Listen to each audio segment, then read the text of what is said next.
There are folks who are intrigued with doing, ETA and search. And sometimes, it's the financial, potential of, to them personally that is the main driver. But I'll tell you, like, if that is the primary driver of you looking into doing ETA and search, that's not going to be enough to really motivate you to get through those non-linear times when, you've kind of been dealt, a curveball, or, you lost your largest customer, whatever it is. Like, there's got to be something else that is going to drive you to show up every day and just be the best CEO, be the best business owner you can.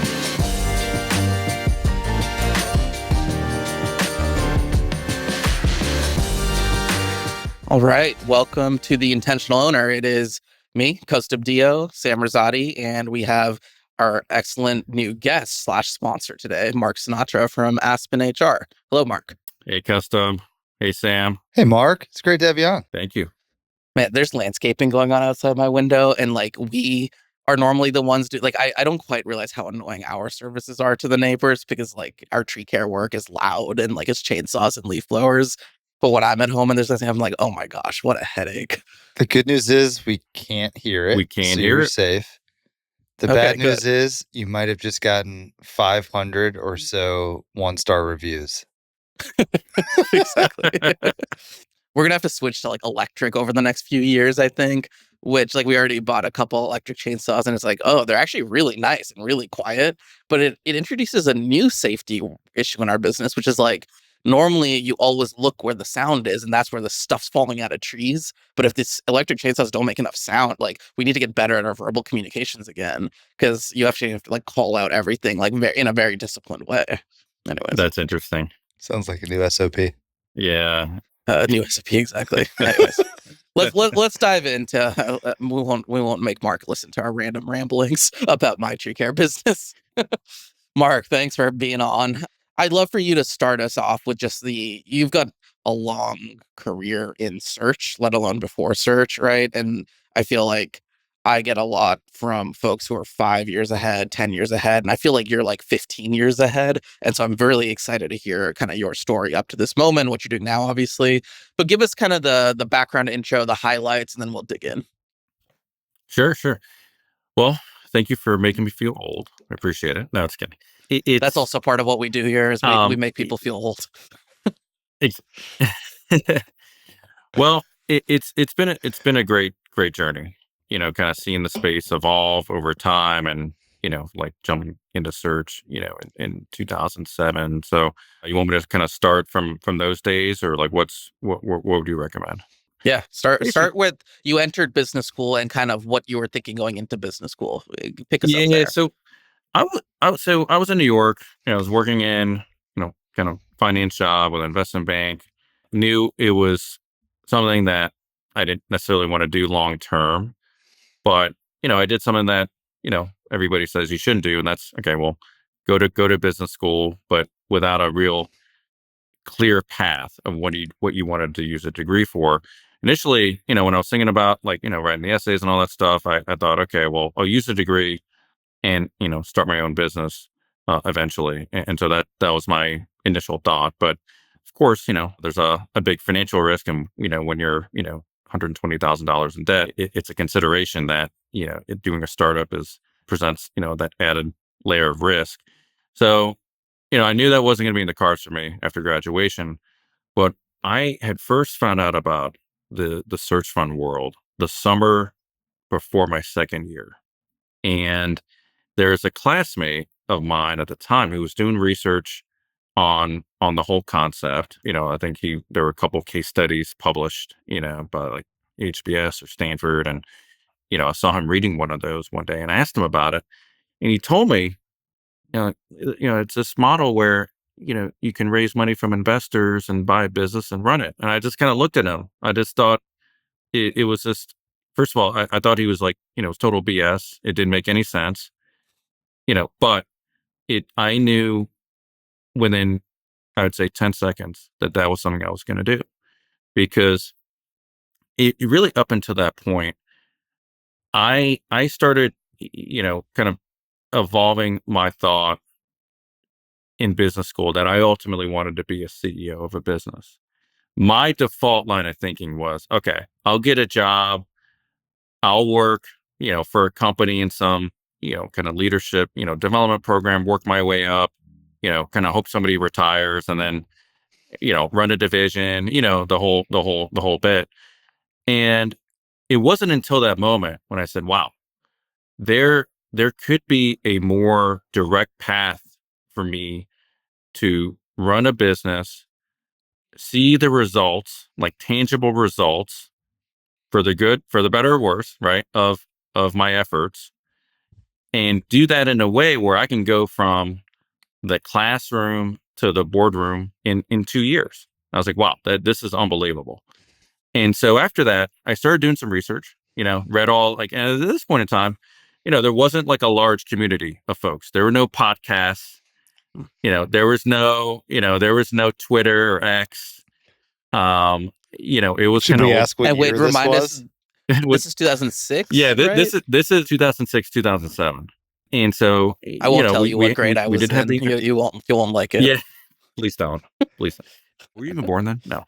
We actually had the internet back then. Well, actually, it was called the World Wide Web or whatever. And but all Yeah. kidding But you aside, were still like you were like T9 texting. That's that era. That's what I feel like is how I think about it. yeah. So I was the point though is like there just wasn't a lot of information out there, and I had to really scramble around to try to find folks that like had like pursued this path and actually were successful. And where I went to business school, so I went to Wharton. There really weren't like really a lot of, I mean, very very few folks I could find that actually even pursued this. So I started telling my classmates. They were like, "Oh man, you're crazy. Why would you ever do something like this?" Um, but I don't know. I felt like the more times like somebody said that, like the more interest I had in actually pursuing it. And so, long story short, I'll kind of fast forward. I figured out, okay, A, this is something I was going to do. B, I felt like for me to do it, I still felt like, if I was going to do a solo search, traditional search, I wanted a little bit more operations experience. So I was like, maybe I should take a job. I ended up actually partnering with a classmate of mine who, had more operations experience, and it was a really good compliment. He was in my cohort, and we worked well together. So it made a lot of sense. Real quick story though. I ended up taking a job like right after business school because we hadn't partnered up yet. And the company, it was like a really interesting operations role, VC backed company, fast growing. They sold 6 weeks before I was supposed to start. So all like the kind of the financial upside, the risk reward, all that stuff was just kind of thrown out the window. And I think that was a sign when I was like, maybe I should look into this, ETA thing now, sooner rather than later. So then ended up partnering with my classmate and friend, and then, ended up raising the money over about 90 days, 120 days, and really officially launched in like early 2007 for the search. I'm curious, Mark, when you were like on the cusp of deciding about whether to go ETA or not, since there wasn't the community there is today, it was probably like a lack of good information. It was very much against the grain. It's not quite as against the grain anymore as it used to be. So what specifically was it that intrigued you about it? I know you said like from the classroom to the boardroom, but is there like a specific consideration around why? And then if you secondarily want to answer the question, like, did you have any entrepreneurs in your family that had taught you the way or at least introduced you to being your own boss at a young age? Yeah. So great questions. Growing up, so my parents were career employees. My mom, she worked for the government for many years. My dad worked for IBM for many years. So no entrepreneurial gene whatsoever. I always was drawn though, like growing up, to like, kind of the value of hard work. And I had a ton of like random, kind of odd job. I mean, like delivering newspapers, working in retail, hospitality, like just trying to like, kind of just earn some money and trying to do various things. So like business always really intrigued me.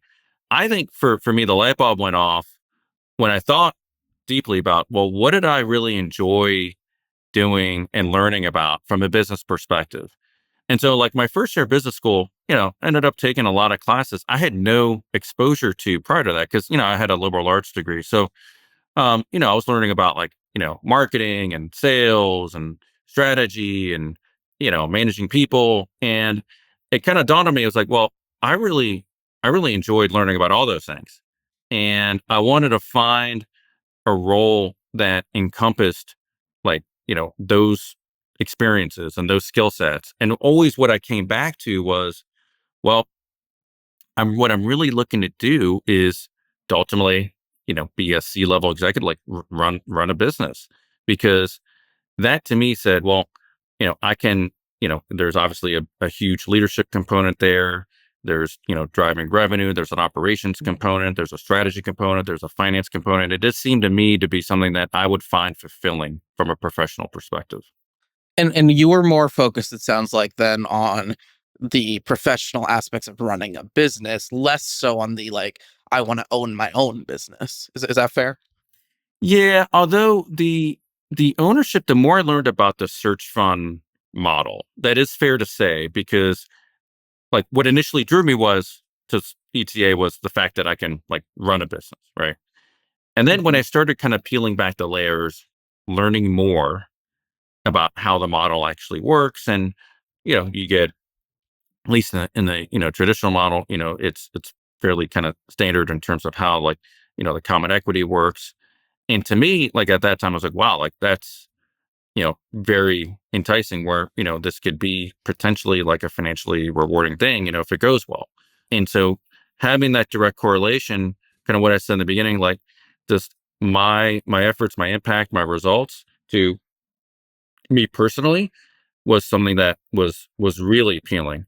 I knew at the time though, because I had spoken to an alumnus who had like performed a self funded search, and I was like enamored with how he was able to do it, and he owned it, his own business. I just knew at that time I didn't have the risk tolerance to candidly do that, and I felt like listen, I mean I had like 5-6 years work experience. I just felt like I needed the kind of the mentorship, the support from like, an investor group to kind of, help me get through the journey. And then can you catch us up on your kind of personal side? Were you married at this point? Do you have kids? Kind of where how was this matching up with your personal life, risk tolerance and all of that? Yeah. So at the time was didn't have any kids, was married. And that is definitely a, consideration for anybody who is going to pursue this path because it does involve a lot of support, right, from your spouse, particularly if you're gonna move, which I'll get into. So definitely an important consideration for sure. And I want to let's skip the search part because I really want to dive into this your actual kind of ownership period. Yeah. Give us a quick like when did you close? What is the overlay with the macro economy at the time? And what was the business? So ended up closing at a really amazing time. You may have been two then. I don't know, but the great financial crisis, Correct. and I've this is heard. like July. Yeah, you've read about it somewhere. July of '08. And it was really interesting times, like just how fast things were changing, right? Because like got the deal under LOI in February, closed in July, and right after the LOI, we got like term sheets from like traditional bank lenders. And then all of a sudden, we're like, well, like we just came back from loan committee and we can't do this deal now. And so like the debt markets were changing rapidly during that period of time. Ended up getting the deal done with a mezzanine lender, which obviously was a lot more expensive, but was able to get the deal across the finish line. And so the company was called Staff One HR, based in Southern Oklahoma, providing PEO HR support services to small, medium-sized companies, primarily around, that part of the country. So like, Oklahoma, Texas, Arkansas, surrounding states. The business was really a good fit for a searcher and vice versa.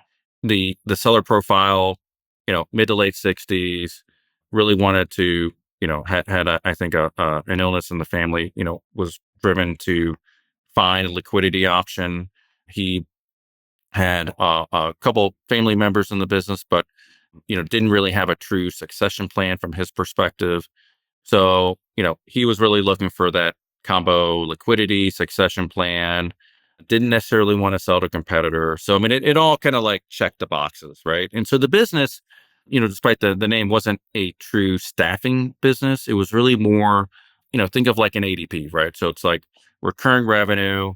Mhm. We're processing payroll. We're providing HR compliance. We're running, benefit, large company benefits. So it was really more akin to like the traditional PEO model, which, again, it's like a nice, predictable recurring revenue model that, if you can grow it, you can get some scalability in the EBITDA margin. So that was the business profile. I will say, like at that time, it like you alluded to, there was a ton of headwind, unfortunately, in the beginning. We had a lot of clients that basically, were like, hey, like, we gotta get rid of you guys, or we gotta go to a payroll company. Or so we had a lot of conversations where it was like, okay, well, you have to make a decision. And by the way, you're in the CEO seat and it's like day 50, 57. Are you going to reduce this client's price, or are you going to hold firm? And it was like, we're just in the hot seat from the get go. And so, we had some margin erosion there. We didn't have a ton of clients go out of business, but, we definitely had some margin erosion in the form of like reduced pricing without a resulting, offset on the cost side. So it was really a tough hand that we were, essentially kind of dealt with in the beginning, that we had to kind of navigate through. So This episode is brought to you by Aspen HR. Are you sick and tired of dealing with rising health insurance costs? Did you just acquire a business and discover the employee handbook hasn't been updated in 5 years? Do you think there is an opportunity to make your payroll process more efficient? Or are you tired of dealing with slow responses and payroll errors from your current vendor? If you want to professionalize your HR, benefits, and payroll function, reach out to Aspen HR. Run by a former searcher, Mark Sinatra, Aspen HR is the white glove PEO for search operators. Email sales@aspenhr.com today. And for our listeners, Mark will offer you a complimentary HR due diligence assessment. And did you guys at the time focus on any industries in particular, or to your point, was it more of like a geographic coverage area? Like if because I know people, we're always trying to use pattern recognition when we make decisions. And so for anybody sitting and listening to this, is it's thinking maybe the world's going to slow down a bit. Did you have any industry exposure? so it was much more like geographically focused. We had a pretty wide variety of industries, like across like light manufacturing, white collar, healthcare. So we were pretty diverse from that perspective. I think that that did kind of help mitigate, because there were, some competitors that had a lot of exposure to like retail, hospitality, like, just like industries that had a much greater cyclicality to it than we did. Although I will say, like, I realized this like a couple years going in, it actually being horizontal but geographically focused kind of, like, I think, capped our sales opportunity growth, because it it's hard to be all things to everybody. And we felt like, from a sales perspective, it kind of made it challenging, to say, okay, well, you're trying to sell to like an investment firm one day, and then to, I don't know, like a healthcare company the next day. And it's just, I don't know. We found that was kind of a challenging, customer acquisition model. But long story short, like from a retention perspective, it ended up being like not a bad thing that we had that diversification. Makes sense. Yeah, yeah. And can you tell me, like, those first couple of years, right, when you're really in the hot seat, were there some kind of moments that stand out to you that you were like, Oh God, we're in it, right? Like those sort of, fetal position moment type, I'm curious to hear if there's any war stories from that time. Yeah, I mean, for sure. I mean, there's a few at least. I remember. I think it was like 2 months in. We had a client that had an employee just basically get his, unfortunately get his had a serious workers' comp accident, get his leg amputated in a trencher, and that was a max $250,000 like claim, like out of our pocket. That because we provided the workers' comp plan and coverage to our clients. Um, so that kind of stroking that 6-figure check, a couple months in was like, wow, like that, an eye opener about really understanding, getting the lay of the land on, your risks. Like what are, like how can we be better and more intentional about managing, our risks in that regard.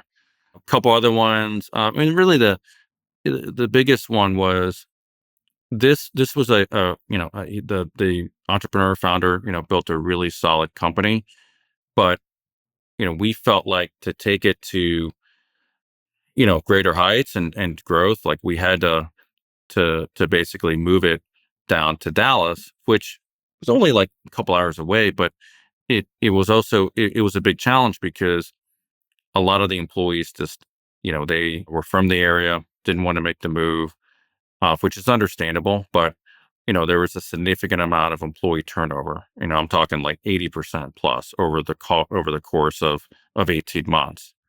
So had a just a lot of, kind of that employee churn, and in a small organization is, can be kind of crippling. And we had, over like redundant operation centers to try to, ensure that the continuity of service was still there.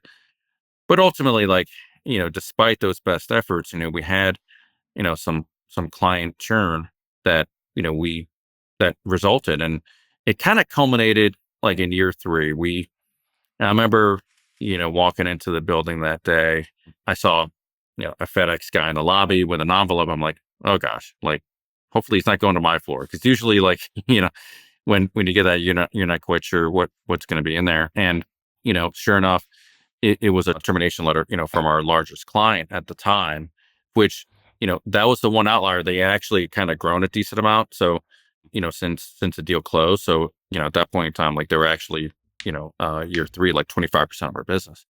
That was one of those like, what are we going to do? This is just, we're in a business where there's not a ton of variable costs. Like this is our largest client. Like, how are we going to get through this? And it was very challenging, but unfortunately, we had to reduce costs. My business partner amicably, went a different direction as kind of part of that as well. And so that was running the company solo versus the partnered approach, and that was a big change.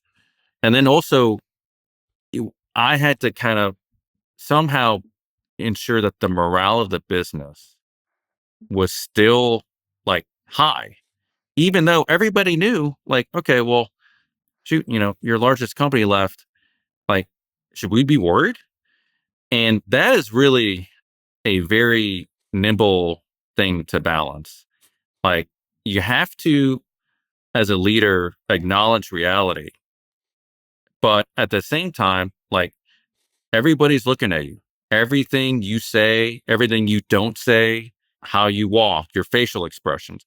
I mean, you guys know. I mean, you're under a microscope every day. And so in a situation where, okay, wow, like, yeah, we just lost our largest client. And it is, that was probably my biggest challenge, as a leader, to ensure that, hey, like folks still like were bought in, they felt positive, but at the same time, like you gotta be real, because if you're overly positive and you don't acknowledge reality, then you kind of lose credibility too, right? So Completely. anyway, that's one of the things that I guess stands out as kind of an inflection point.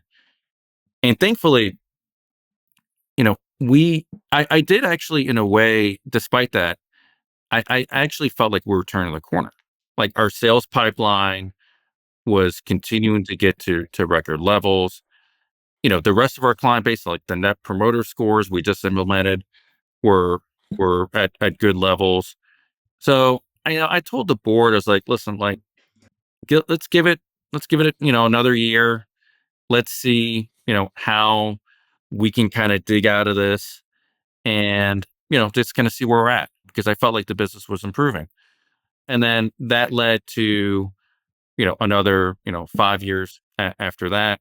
We had a nice run of growth Well, to Mark, get us before back you jump to. into the Yep. next, Yeah. let's double click on this inflection moment, because I think that's a really interesting spot. Tell us a little bit. So, biggest client has left or given notice. Your business partner around the same time is leaving the business amicably, but still leaving, right? So you're going to be the sole kind of exec, so to speak.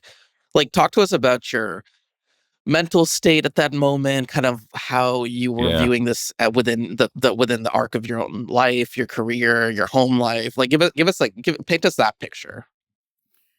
It was. Thank you. It was really challenging, to put it lightly, and because at the time, I felt like failure, and like it for justifiable reasons, because the business hadn't performed, and so you're so deep into the search journey that it becomes your identity. And that was certainly like my identity at the time, and how I attributed my own worth or value. And it was at a very low point, because like I said, I mean, it didn't feel great. I mean, it felt horrible, about where the business was. What kind of kept me going was a couple things. One, and this is a little counterintuitive, but I also was not taking care of myself. Like, I was working up until that point. Like, I felt like the more I worked, like the less impact I was making, but I was putting in a lot of hours, of course, and I didn't have any balance. And I just basically had to make a decision. I was like, listen, I've got to start taking care of myself. So I started just, I don't know, it's just nothing earth shattering, but started trying to like eat a little bit more healthy, but also like just more importantly, I started like, exercising, and, which I really hadn't been doing on a regular basis up until then. And that, I will say, helped me out a lot personally, just even like mentally, just like making sure that, if I kind of took care of myself physically, then that helped me mentally, which then helped me kind of get through this tough time. So it was kind of like a cycle of, kind of like, recovery in a way that I think really helped, because the better, the better shape I was in, the better I felt mentally, which also resulted in a more positive disposition, as a outwardly facing leader, which then, resulted in folks, feeling a little bit better about where the company was going, and also helped with my communication, with the board as well. And so, conversely, you can be in a situation like that, and you're down in the trenches, you're feeling really bad about, the situation, and it's natural instinct to like, just triple down. And I'm not Yeah. saying like, listen, I still worked really hard. In fact, I probably worked even, like, more hours during our recovery. But I always made sure to like carve out a little bit of time just to like refuel and take care of myself. And I got, I would say, just intangibly speaking, just a much larger return, even if it was just like, like 30 minutes, 45 minutes a day. It was very, very viable to do that. So I think like the headline is, for the folks, listening, if you're going through a challenging time like that, whatever it is for you that's meaningful, it could be meditation, it could be like working out, it could be something else. Like just it is so critical to not lose that perspective.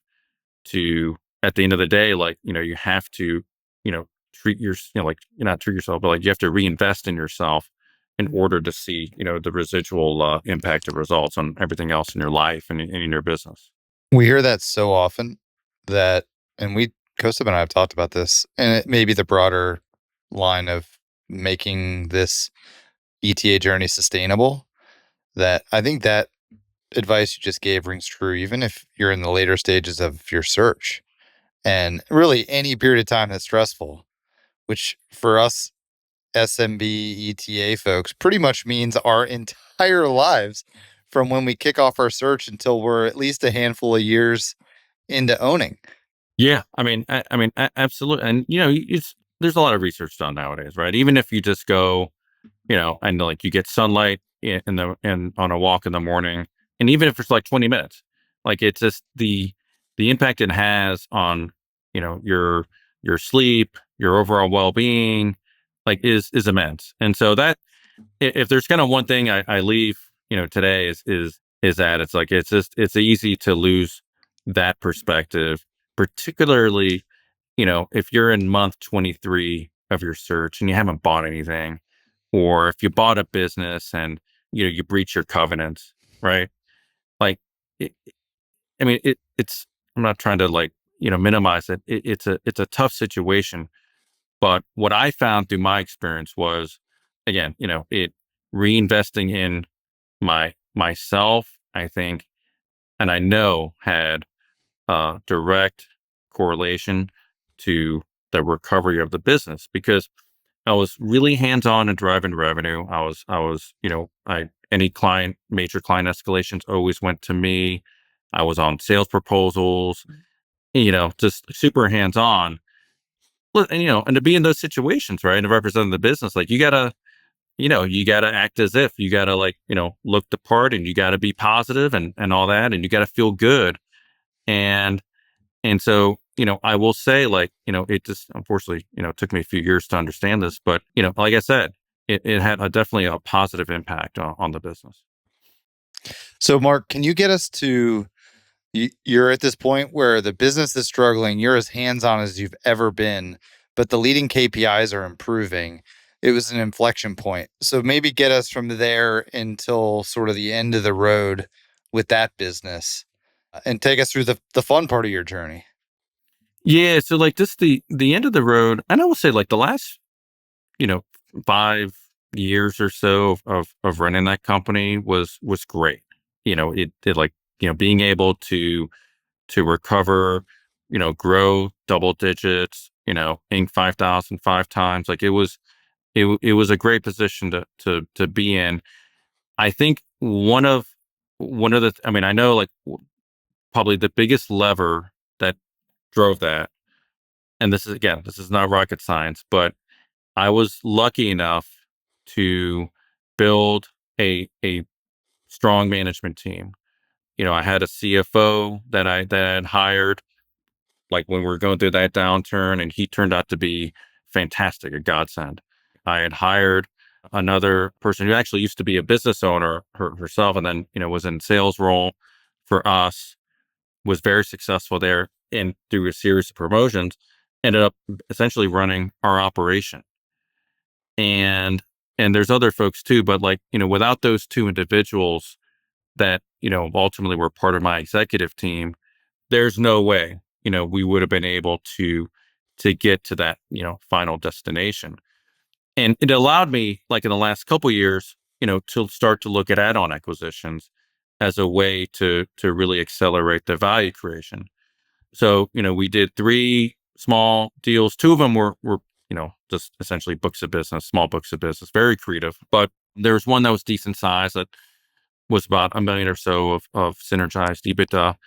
And so that was really helpful. And then, to kind of get us, back to where, we had forecasted in the deal model years ago. And so in 2017, we said, listen, like, as a board, we're like, listen, it's been a while. We've been in this deal for like 9 years. What are we doing? Things are going well. Let's see what the market has to bear. And so, we went through a process. and then ended up, transacting with a private equity backed competitor. By the way, So, you said something, Mark, in passing there. You were in it for 9 Mm. years. yeah, yeah, So I'm just gonna maybe back of the envelope your age range. You spent something like the end of your 20s and much of your 30s running this first business. that's right. That's right. And it, to me, so I- it's one of those things where I first, I had an obligation in like, to see it through. Now, I was also objective in the sense of if I thought, like, going back to that inflection point, if I thought back then that, okay, there was no future in this, like, listen, it just it just wasn't going to work, I would have told, I would have told the board that. But, I felt positive about it. And I felt like, there was a future and that we could grow and get out of it. But yeah, 9 years, it's one of those things where, and everybody does it, right? You have to do it, when you're evaluating ETA, and particularly if you're raising, you got your PPM and your whatever it is you're doing. But, you put together like this linear 5-year plan. And listen, sometimes it works out like that, but oftentimes it doesn't. And I'm certainly, in the latter case where, yeah, you may get thrown some curveballs, and yeah, it's not going to be a linear path, but you know, there could be, if you're able to kind of claw your way out of it and get back to, your ultimate goal, it can be very fulfilling. I really enjoyed, the other thing that drew me is like, I really enjoyed running the business. I felt like there, and I feel like this today to some degree. There are folks who are intrigued with doing, ETA and search, and sometimes, it's the financial, potential of, to them personally, that is the main driver. But I'll tell you, like, if that is the primary driver of you looking into to doing ETA and search, that's not going to be enough to really motivate you to get through those non-linear times when, you've kind of been dealt, a curveball, or, you lost your largest customer, whatever it is. Like, there's got to be something else that is going to drive you to show up every day and just be the best CEO, be the best business owner you can. And so for me, like, I just really enjoyed it. I loved the people aspect of it. I loved the leadership and learning, how to be, a better leader, which, that's a lifelong journey, by the way, too. So it never really ends.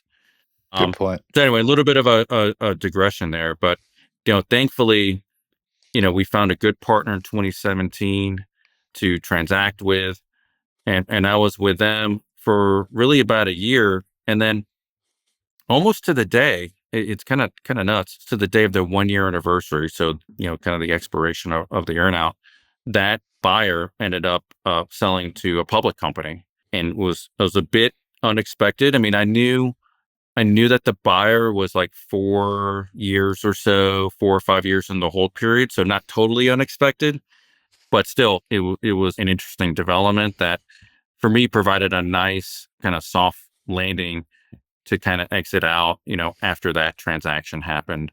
And that was all like, we're talking like fast forwarding August of 2019 now. Man, so much happened there. And I don't think that's a digression. That first part, like, that's the thing, right? That is Like, the thing. that's That the stuff. that's the stuff. Exactly. And like, Yeah. you just gotta be, have the right motivations to do something like this. And particularly nowadays, like search it's always been hard, right? But in this environment, it's just everybody's looking for, businesses, and it's more competitive than I think it's been since I've seen it, for sure. And so there's got to be something that's going to drive you to make, like 50 cold calls a day, 80 cold calls a day, right? To business owners, to brokers. Like, it's got to be beyond the spreadsheet, right? There's got to be something innate in you that's going to just get you to just, just go 110% every day.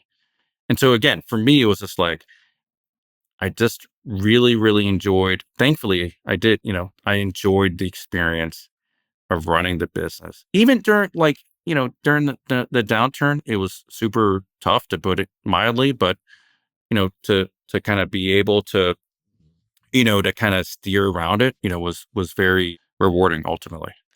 And so, like, that's what I'm curious to understand, right? Like, year 3, like, right after you've lost your big client, your business partner has left, obviously the leading indicators are good. And I feel like I've done a lot of that also for myself. It's like, hey, I see the indicators, I see the light at the end of the tunnel, but I'm still in the tunnel, right?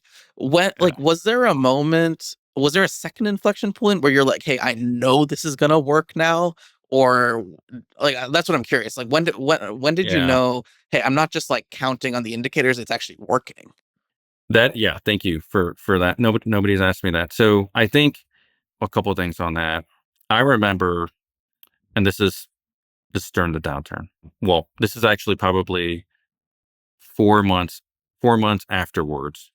And so I go to Houston on a big proposal. It's a big oil and gas, a startup, but very well funded finance. The goal for them was to go public. And I somehow had to put on a show to win this business. And I knew it was, I said, okay, well, you know, I knew who we were going up against. I wasn't going to match the price. They were about 20% percent lower than us on price. But, our brand was like, white glove service, boutique, all that stuff. So we ended up winning that business. And the prospect, the new client, told me afterwards, well, you beat out, in this case, it was Paychex, a large public company, and said, well, the reason we went with you is because, and I was able to showcase our team, and, so like, we wanted like that higher level of service, and we were willing to pay for that. And that, to me, like, that was a very competitive deal situation. It ended up being an extremely profitable client. They ended up going public. They followed through on their plan. They ended up in a couple years being one of our top 5 clients. And, at the time, I didn't know if it was going to transpire like that, of course, but, it was a small deal. It was only, a 10-person account at the time. So not a large deal for us. But that was the moment I was like, wow, okay, this is going to work, because our ICP, right, our deal customer profile, was a company that was based in, the South, that wanted that regional kind of boutique local service, and they were willing to pay a little bit of a premium for it. And that win and that competitive situation just cemented my belief that we were going to be on the right track. That's Fascinating. sick. Yeah. Yeah. It takes What a a lot good of moment. guts to not only survive, but like see the light at the end of the tunnel when it's super dark. Kaustubh and I have been in some dark tunnels, which is why we're saying that from firsthand experience, and to know that the tide is going to turn eventually. I remember having a conversation. It was with one of my investors. He's a professor, really successful former searcher, professor, AJ Wasserstein. And Oh, he told, just AJ. Nice name drop there, by the way. what's that? Did- I said nice name drop. yeah, That's just like the OG of yeah. ETA. Well, he, so he dropped a huge kind of kernel of knowledge onto me once. And he said, listen, like, I've been there before. You're busting your butt, but you don't feel like you're making any progress. And he said, there is a large value that you're creating that's just, he called it innate. Like, you're not going to see the results tomorrow. You may not even see it next month. You may not even see it in 6 months. But one day you're going to look up and you're going to see, like, that change or that decision I made a year ago, or whatever it was, right? It's paying off, or it has paid off. And it goes, Kaustubh, it goes to your question about like, when was that inflection point on the upswing?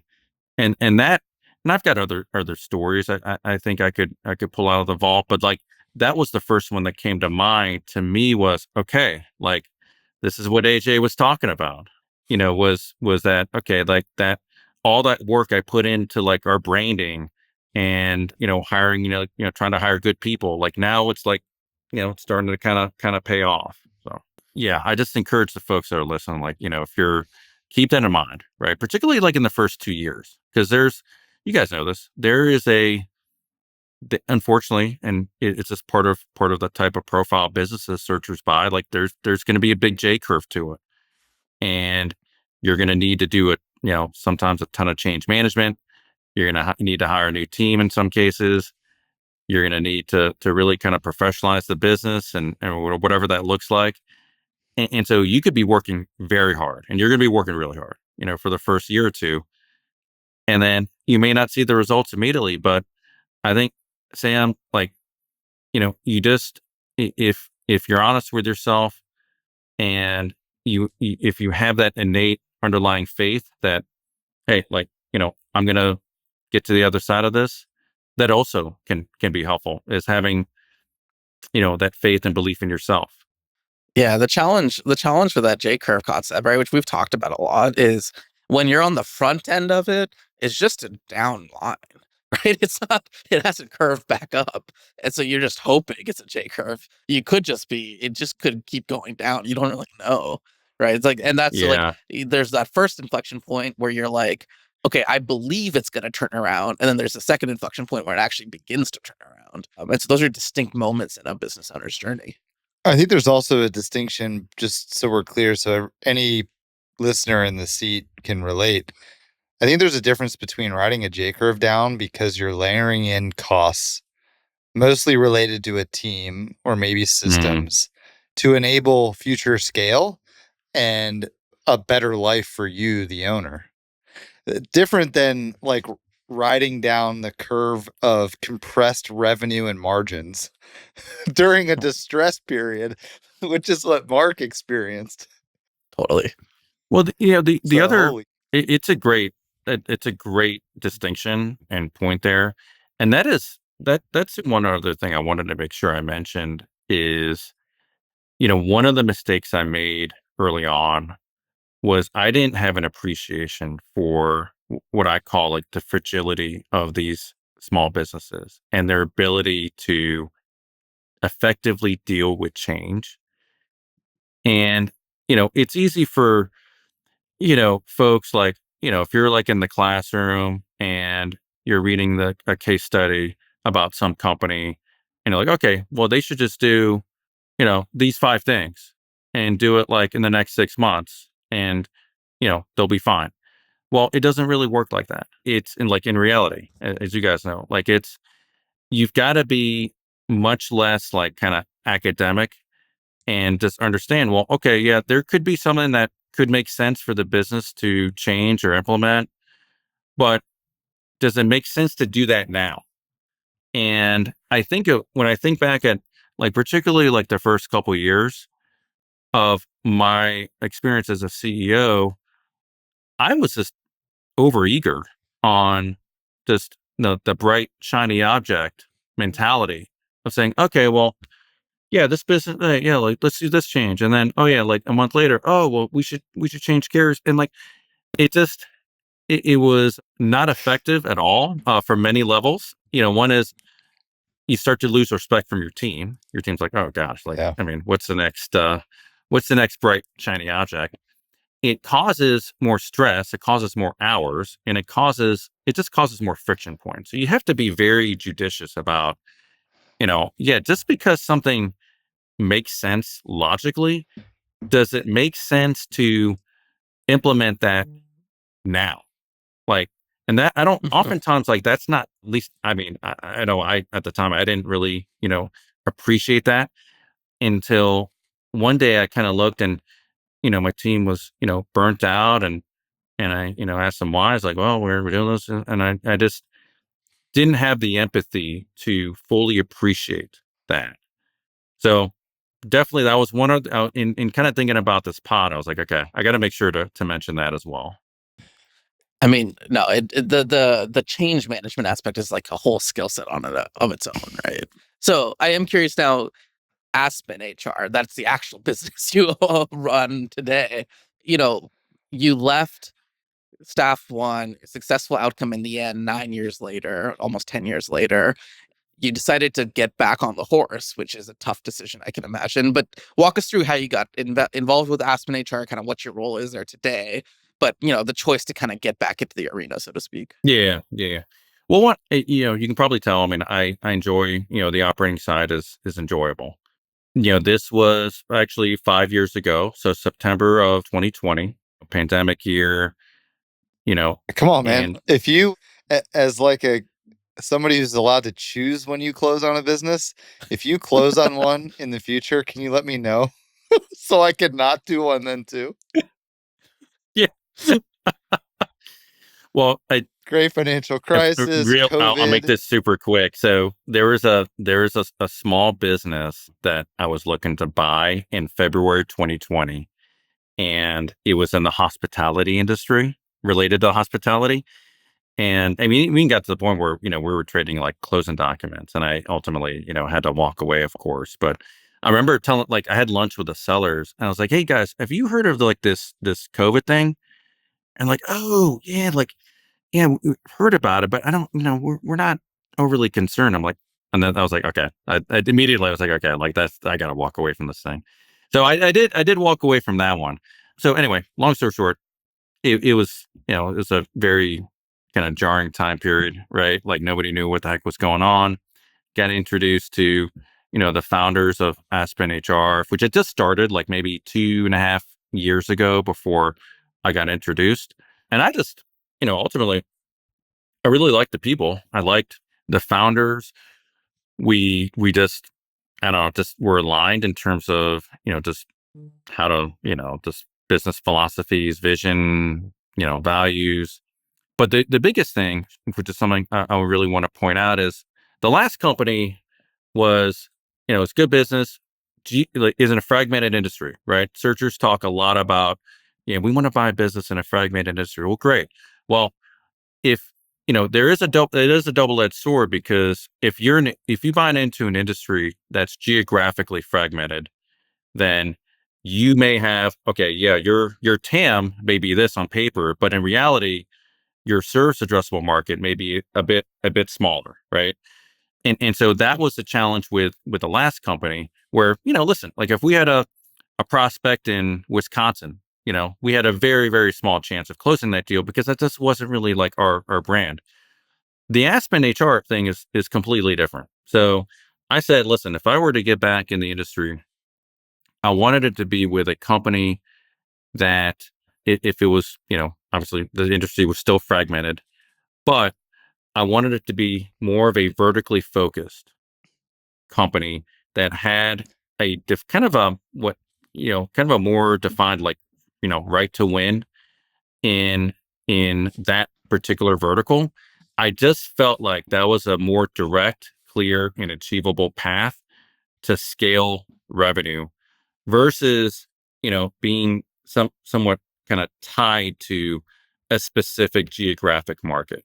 And so, I this Aspen really kind of was the only one that I could find, and I wasn't even looking, by the way, but was the only one that I came across that kind of checked that box, because Aspen was essentially founded by folks who were in the fund administration industry. So worked with a lot of like fund admin firms that did all the back office stuff for investment funds. So the focus was on just serving the needs of alternative investment funds. I said that's a great focus, right?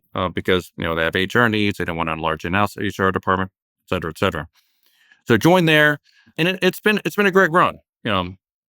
Been able to scale the company.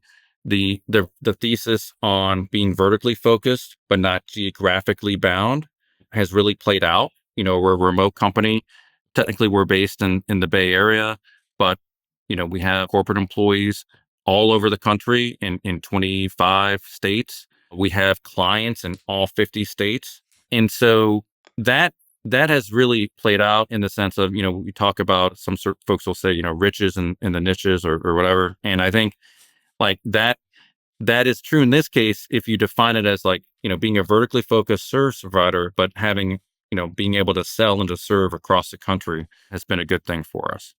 So, we're proud to really support you guys in this podcast because in the last couple of years, we've evolved our offering, which by the way is, providing cost-effective health insurance and robust HR technology, payroll processing, HR consulting, small, medium-sized companies. And so as a result, I said, well, a couple of years ago, we're like, well, there's a lot of searches growing and there's a big need because a lot of searchers are buying companies that may be under professionalized when it comes to HR and all that stuff, payroll and benefits. So I said, well, it kind of makes sense, right? To at least, see if there's an opportunity to serve this community. And so that started about like a couple years ago. And, I think we've been able to do a good job, of making that impact.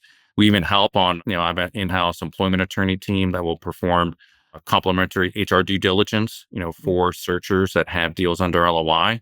We've done 55 of those due diligences since we launched that, 2 years ago. So, that's becoming like an increasingly popular thing that, folks will reach out to us on. Okay, so you've started with the niche. Now you're focusing more and more on. You've added sort of is it search fund is the vertical you've sort of added on, or what? How would you define the vertical? Yeah. So I would say there's really two target, I would say, ideal client profiles. So our core and our core legacy has and is, it will always be serving the management companies of investment funds. But, starting like 2-3 years ago, we developed this other focus on serving the needs of any sponsor backed company. So it could be, private equity, like lower middle market portfolio company. We do a lot of work with independent sponsors as well. And so, as a result of that, we've done some work with what I'll call like searcher backed, ETA backed companies. So it really does, Got it. span because, what we could get, an inbound on somebody that's closing on, a treat company, right? As an example, or, the next day it could be somebody that's closing on an MSP. So it really kind of runs the gamut there. And when you consider deal size, I guess for a PEO to make sense for a business, is there sort of what is like the smallest business in your client portfolio, for lack of a better word? 2 employees. Yeah. Yeah. Oh, well, I just got referred last night to a startup investment fund that's going to have 2 employees, and they're concerned about being able to provide, robust, cost-effective health insurance. So we're going to see if we can help them out there. Our largest client has 1,000. Now, the vast majority of our clients are between 10 to 100. Like that's our sweet spot, 10 to 100 employees. We start to see, even within our own client base, when a company reaches 50 or so, 40 to 50 employees, that's when they start to have at least one dedicated in-house HR person. And it could be like an HR generalist. Usually it's somebody that's not super senior, but like I would say like a, HR manager, someone kind of mid-level. And so then we kind of shift our model and that we're that person's outsourced HR department to support them, with, enabling them to work on more strategic projects. I have a question, which would be, if you're a business buyer, do I call you pre-LOI, post-LOI, but pre-closing or post-closing? When's the right time to make the call? And are there any like bullet point list of questions you'd give a searcher independent sponsor to quickly ask themselves to be able to answer the question, when do I call you?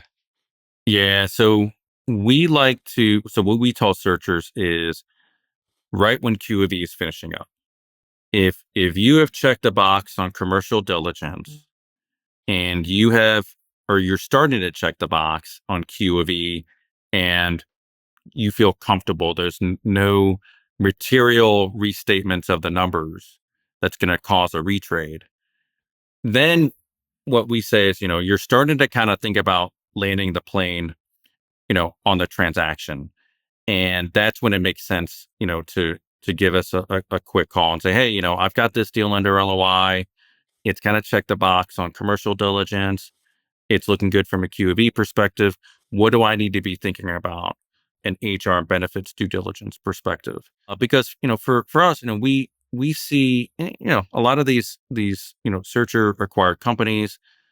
Unfortunately, like sometimes we'll see workers that are misclassified as 1099 when they really are W-2 employees. I'm sure, sure, It's a classic. That's a They're classic classic. one. And like one of those questions, if you have 1099 contractors, you should have somebody take a look who knows the difference. Oh, 100%. 100%. Yeah. I mean, if there's 1099 contractors in the business, like you really want to obviously ask for any of all of those 1099 agreements, get a sense of like, there's the standard, 8 to 10 question test it's pretty straightforward. Like that'll kind of tell you like if that worker should be 1099 or W-2.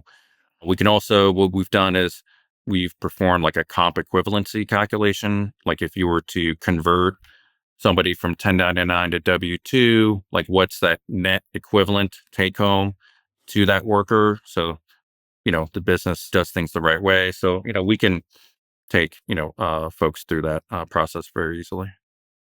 And I'm curious in terms of when somebody makes the switch from in-house to a PEO model, are they sort of, because you're obviously going to get buying synergies, right, on the purchasing side, whether it's for health insurance or other things, like, is it sort of a net increase in overall cost, but like 50% less headache? Is that kind of the value prop, or is it a net decrease and 50%? Like where does that sort of fall out for the average client? So we rarely see a client use us and then automatically say, well, that means, we can reduce headcount in the HR department by, 2 employees or so. Like what's more common is where we talk to a company, say they have 20 employees and the office manager is the HR manager and, just learned how to spell HR about a week ago. Just exaggeration, but you get the point. So, it's basically a situation where, okay, you want to professionalize HR, maybe, whoever, had HR reporting underneath them. Usually it is the office manager or the controller, and none of them want to deal with it. So that's the much more common scenario where, ideally we can get a cost reduction on the medical insurance that will at least offset, or in some cases more than offset, our per employee per month administrative fee. And in some cases, even where it doesn't, we can usually create a pretty strong business case and say, well, your net cost of using us is going to be, X, and, compared to, building, like actually hiring like a real HR manager, for like 70, 80K or whatever, like, we should be at a fraction. Like, our goal is always to be like 20 to 40% of the comparable cost. Nice. No, that's helpful. It kind of sets the tone or the stage, so to speak, in terms of where this sits. Great. That's all my questions. Sam, anything you want to finish out on? Yeah, let me ask, because I hear this all the time and I still don't get it. When I hear PEO, I'm told, all right, so I'm not going to employ the employees. I'm going to lease them from the PEO. Can you turn that into plain English as to why I hear that and what that actually means? Yeah, so it's a good question. So PEO, professional employer organization. So the PEO establishes is what like we call a co-employment relationship with the client's employees. And so the PEO is the employer of record for payroll taxes, certain insurance coverages like, medical insurance, and in some cases workers' comp. But the client is the worksite employer for everything else. So the client, runs the business. The client makes all the decisions, of course, on like, you know, who's hired, who's terminated, and how, what they do with the employees. The PEO is just in the background, just, again, like, our obligation is to ensure that payroll is processed timely and accurately, that payroll taxes are paid timely and accurately, So and is that certain Aspen the name insurance on the coverages are provided. W-2? Aspen's a name on the Sorry to cut you W-2. That's right. Got it. Okay, now I follow. So there's some sort of relationship between client and Aspen that allows client to engage the employee base and employ them, That's even though right. technically they're on your payroll. That's right. It's all like directly codified in our client service agreement where we say, Aspen, we're responsible for these 5 things, and then client, you're responsible for these 5 things. And it's all very clearly delineated in the client service agreement. It could also, though, I'm just thinking out loud, like if you were running a roll up, like some people we know, there would be a benefit. But like, correct me if I'm wrong, but you could then basically, if you needed to, because like one of the challenges of the roll ups, like this is a weird tactical challenge, is like the entity formation, entity structure, and all of that side of it. Like you could sort of roll up the employees to one HR entity, which is effectively the one you're co-managing.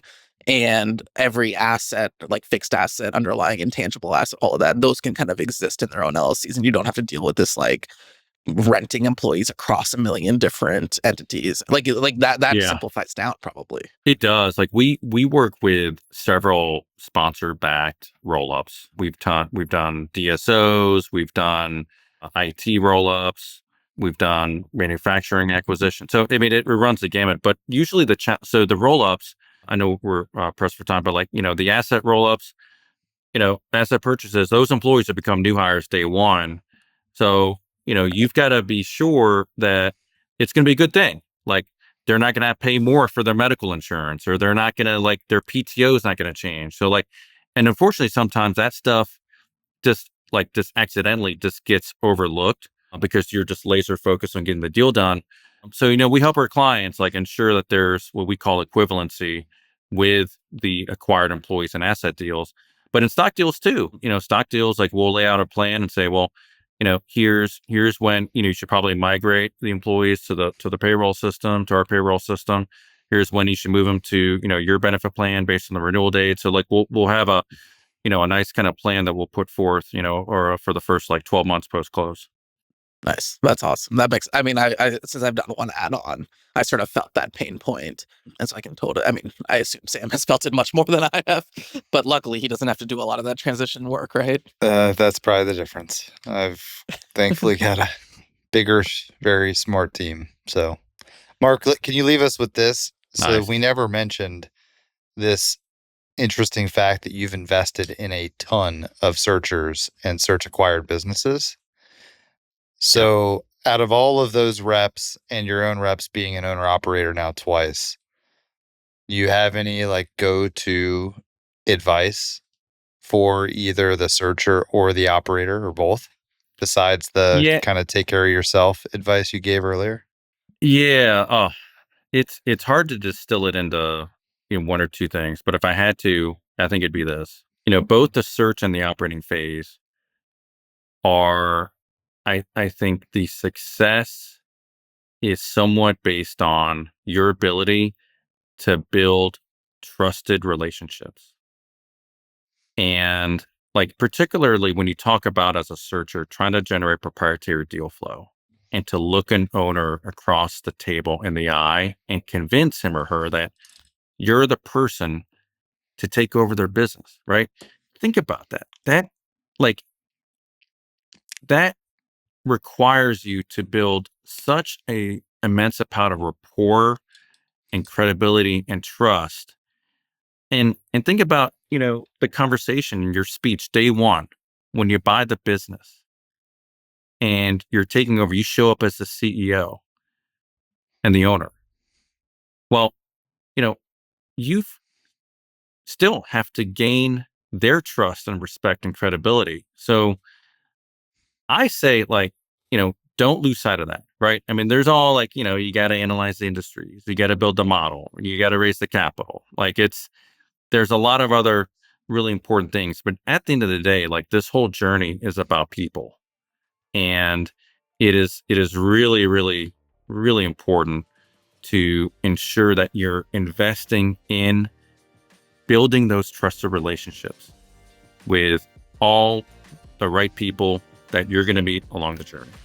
Great point. I love it. I think that wraps us today. Thank you for joining us on The Intentional Owner.